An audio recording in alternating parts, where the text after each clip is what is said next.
আচ্ছা ভাই টিকে কহিল সেই যে কুদর সাইরে যে ঝিওটা শিবরাত্রি দিন যাইকি বাবাকু কଣ নিবেদনটা କରୁଥିଲା ଟିକେ କହିଲ ଆମ ଅଡିଏନ୍ସ ମାନେ ଟିକେ ଶୁଣିବେ କାନ ଖୋଲିକି ଆପଣ ମାନେ ଶୁଣନ୍ତୁ।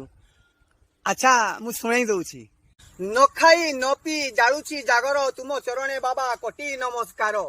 ନିବେଦନର କାରଣ ଏହିକି ମାନନୀୟ ମହାପ୍ରଭୁ ବୁଦ୍ଧେଶ୍ୱର ବାଛିଥିବା ବରକୁ ମୋର କର ମଞ୍ଜୁର। ସିଏ ପରା ବାବା ଗୋଟେ ଚାକିରିଆ ବର, ଯାହା ପାଖେ ଅଛି ଗାଡି ଘୋଡା ଆଉ କୋଠା ଘର। ଦରମା ବି କମ ନାହିଁ, ମାସକୁ ଲକ୍ଷେ ଉପାର। ଗଞ୍ଜଣା ଦେବାକୁ ନାହିଁ ଶାଶୁ ଶ୍ୱଶୁର କିମ୍ବା ନାହିଁ ସେଠି ନଣନ୍ଦ ଦିଅର। ମୋ ବର ତ ଚାଲିଯିବେ ସବୁବେଳେ ବାହାର। ରିଲ୍ସ ଆଉ ବ୍ଲଗ କରି କମ୍ପେଇବି ମୁଁ ଘର। ମାସକୁ କମେଇବି 10,000। ଆସନ୍ତା ଜାଗରରେ ତୁମ ଲିଙ୍ଗରେ ଢାଳିବି କାଳି ଗାଈର କଞ୍ଚା କ୍ଷୀର। ନିଷ୍ଠୁର ନ ହୋଇ ବାବା ଏତିକି ତ କର ହେ ବାବା ବୁଦ୍ଧେଶ୍ୱର।